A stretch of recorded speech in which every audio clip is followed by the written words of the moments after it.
Well, one of the fun things about gardening is learning all kinds of new skills. Now, you may have heard of grafting trees, but have you ever tried it? Well, it's a little scary, but what you come out with is really, really neat. And David, I want to talk to you about all this great grafting stuff. So first of all, I know that if I have a really favorite tree from my grandma's house, I could graft it, right? And get my own tree? You can do that. You can do that. Okay, and I've seen fruit trees that are grafted. Yes. To grow different types of fruits maybe on one tree. Mm-hmm. Now this is something you would do in the winter, early spring? You do this preferably before growth initiates in the spring. It's the middle of April right now, so we're running a little late and our signwood's beginning to grow just a little bit in the cooler. That's one of the things that you do need. You need to collect your signwood, your sticks that you want to graft with in the wintertime while they're fully dormant. So you want to do that in January or February, preferably on a day that they're not frozen. You can graft that, you wrap it up in a Ziploc bag with a damp, not a wet paper towel, but a damp paper towel, and put it in the refrigerator in the crisper section, and it'll keep for up to 6 months. Okay, so just go out, cut off a small twig, and bring it in, and put it in the fridge. Okay, so now what about the rootstock? The rootstock we're using today is called Malice Sprout Free. And it is selected because it's a crabapple rootstock that does not send up suckers from the ground.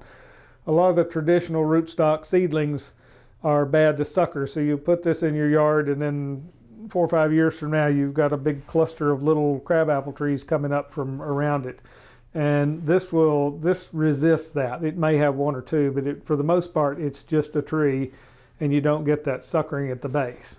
All right, and so today we have that great rootstock, and what kind of sidewood do we have? We have a variety called Adirondack, and Adirondack is an upright crabapple that was selected for its growth pattern. It grows straight up and down, very upright. I've selected this one to grow so that it will make a tree that will fit in a small yard. It won't spread out so much. So it's not quite a columnar tree, but it's a very upright growing tree that will fit in a medium to small yard. I'm going to take a grafting knife. A grafting knife is a particular kind of knife.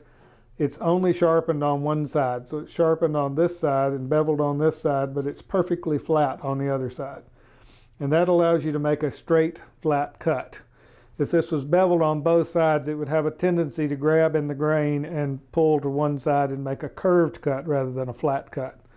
So let me just cut a little piece off of this and let me show you what's inside here. Okay, the green right underneath the bark right here along the edges, that is the only part of this tree that's going to grow and live. This is the cambium of the tree right underneath the gray part. This part in here does not grow and heal anything. This is just wood and it just sits there. It's structural. But the green right under the bark is the part that grows. And we have to line this green part up on this signwood onto the green part of this rootstock in order to make the two grow together. So what will happen here is as this begins to grow, you'll see what they call a callus, which is a little bit like a scab when you have a wound on your body. And that callus material is where this material has grown and knitted itself to this right here, and that will be the new union between the two. Everything that grows on the rootstock below the graft union needs to be taken off because it'll have the characteristics of the rootstock. But everything from the graft union up will be the desired variety that you put on there.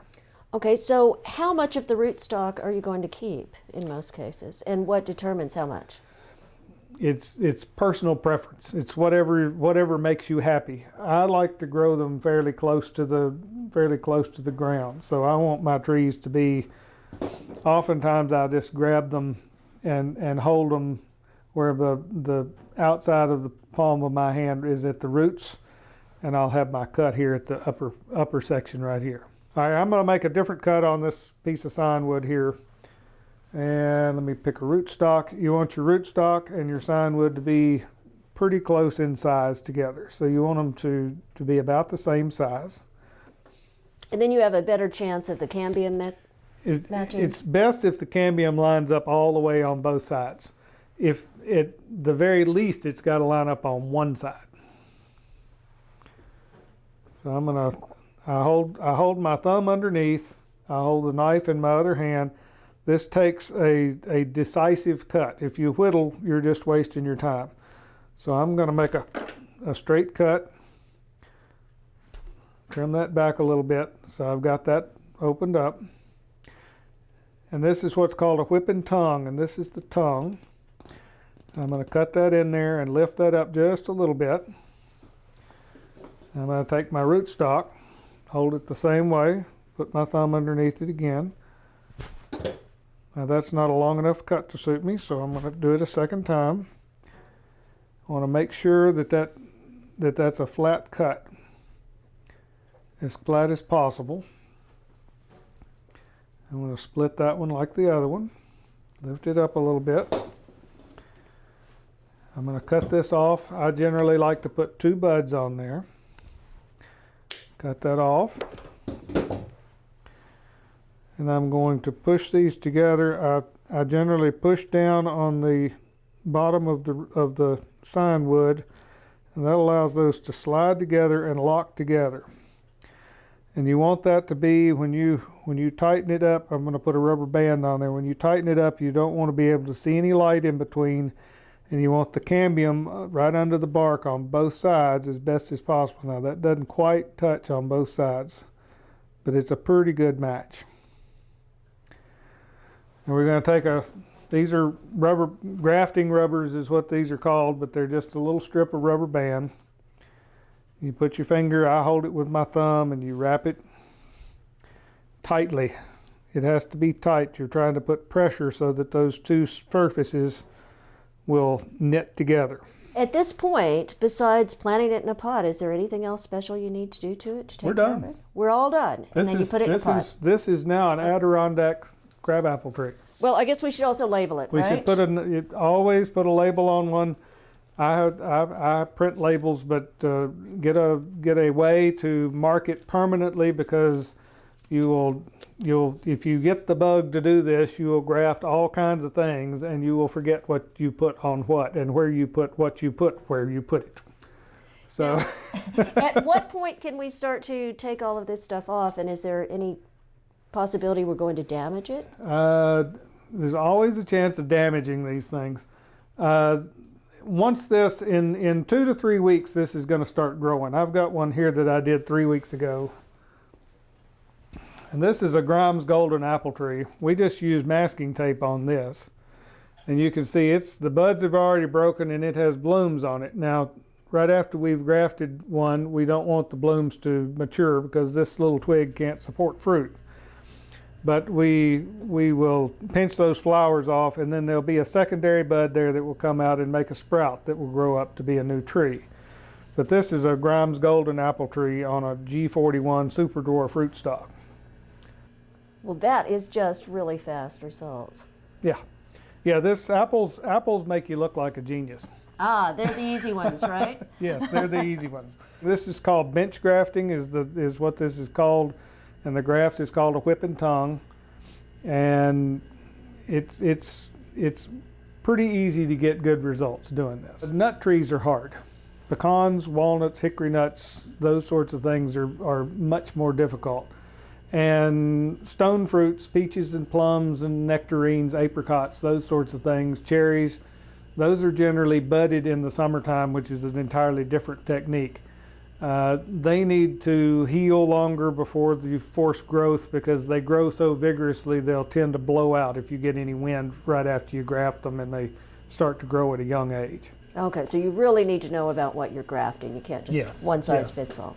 Now, one more thing about this. Apples go on apples, and peaches and plums can go on the same rootstock. Cherries go on cherries. You cannot put a peach tree on an apple. It just doesn't work. Apples sometimes will work on pears, and maybe pears will work on plums, but pears will work on apples, not on plums. But they tend to fail over time. There are incompatibility issues. Some things don't knit together properly. They may live a little while, they may show some growth, but over the course of a year or 2 years or 5 years, they'll eventually die. Okay, that's good to know. Now, what if you graft several different types of apples onto one stock? That's perfectly okay. Okay. That's okay. You can take an apple tree that's got 5 nice branches on it, and you can have 5 different kinds of apples on that tree. The same with pears or peaches or plums or whatever, as long as you use the right rootstock for that. Especially in gardening, don't be afraid to fail, because failure is how you learn. Well, that is definitely worth remembering. Now, how often would these fail? Oh, even your when experience? even when you're really good, you can have, you know, as much as a 50% failure rate. With apples and things like that, generally 70 to 80% of them will grow if everything lines up. With something like pecans or walnuts or something that's more difficult, if you're anywhere above 50%, you're doing real good. You can even graft tomatoes with like this. Usually they do that with a knife, but you can graft tomatoes. You can have a disease-resistant rootstock that you grow, and you grow your little tomato starts, and you can graft them together, and then you've got a disease-resistant tomato plant. Well, this is just a fantastic concept, and I had not really thought about that with the tomato plants. So thank you so much for showing us how to do this. For inspiring garden tours, growing tips, and garden projects, visit our website at volunteergardener.org or on YouTube at the Volunteer Gardener channel, and like us on Facebook.